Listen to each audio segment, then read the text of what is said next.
Hey, thanks for joining me. I'm just a fellow who loves beer, and today I'll be drinking my 482nd different beer, Lake of the Woods Brewing Company's Forgotten Lake Blueberry Ale. Regular growler. On the top we have a letter B in a gold Sharpie.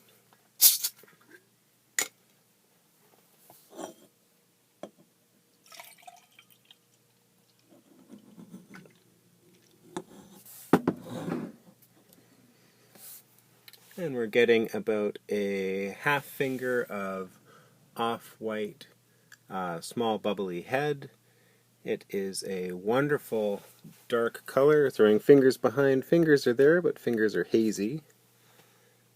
Wow! Yeah, so I'm actually quite impressed with that. That's looking pretty good. They're based in Kenora, Ontario, and were established in 2013. There was no product info takeaway for this beer, just a poster you could take a picture of,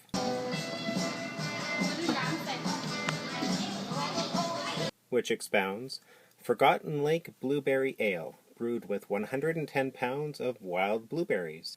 Hidden in the Lake of the Woods region, on a small but poignant back lake, there exists patches of blueberries usually reserved for the discerning palates of black bears and nearly impossible to harvest.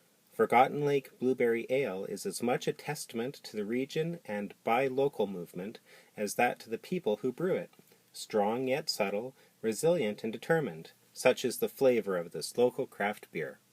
Forgotten Lake Blueberry Ale is subtle, with a clear fruit-like nose, juicy blueberry with a low bitterness and medium body. This beer is exemplary in its simplicity, projecting a hint of its true strength and lingering maltiness throughout its finish.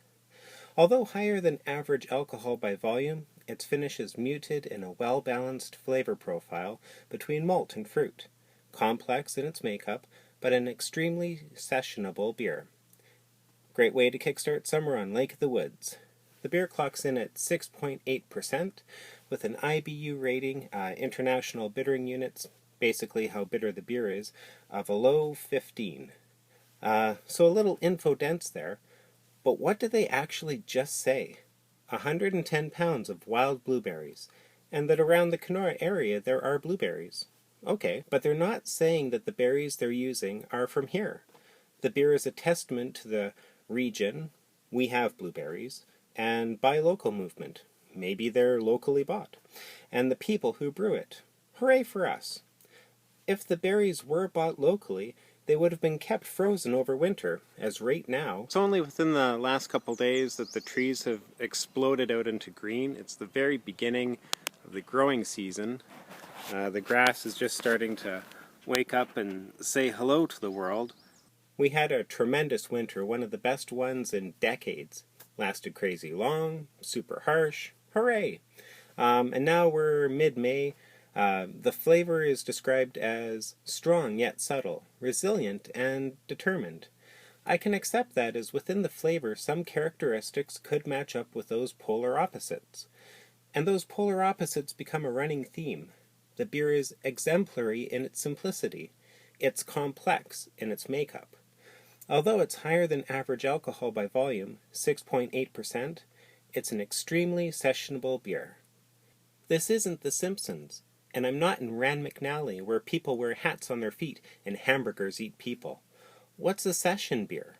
Any beer that contains no higher than 5%, featuring a balance between malt and hop characters, and typically a clean finish, a combination of which creates a beer with high drinkability. The purpose of a session beer is to allow a beer drinker to have multiple beers within a reasonable time period, or session, without overwhelming the senses or reaching an inappropriate level of intoxication. Yes, you can drink and enjoy beer without getting drunk.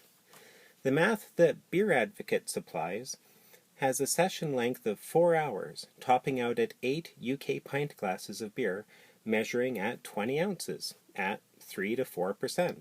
So changing 20 times 8 gives us 160. 160 into liters is a bunch.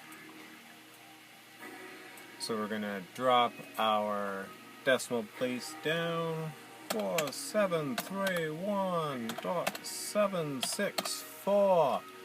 And we're going to divide that by growlers. And a growler is 1.89 liters. By growlers, 1890 milliliters gives us a grand total of 2.503. Okay, let's just round it down. 2.5. So that's 2.5 growlers. So a great way to kickstart summer on Lake of the Woods is to have 2.5 of these in 4 hours, eh?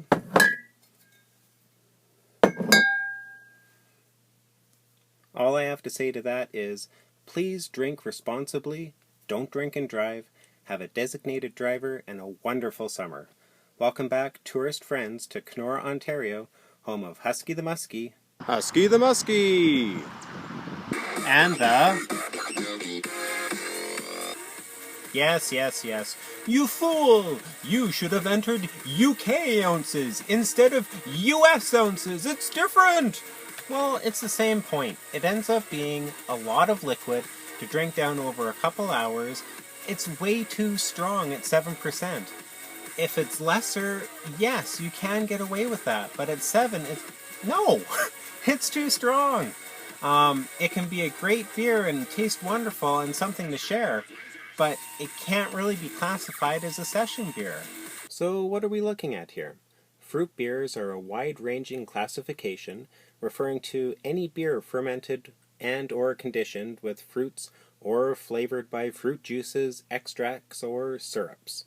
Examples that I have in cellar are, but not limited to, lemon and grapefruit and orange and pumpkins, strawberries and raspberry, cherry and other mixed berry.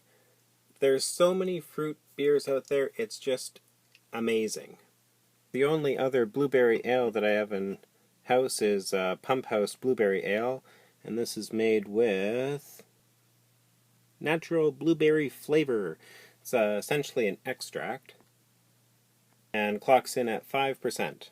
Anyway, let's give this one a try. Wow. Excellent job, guys. Wow. And what I gathered from it.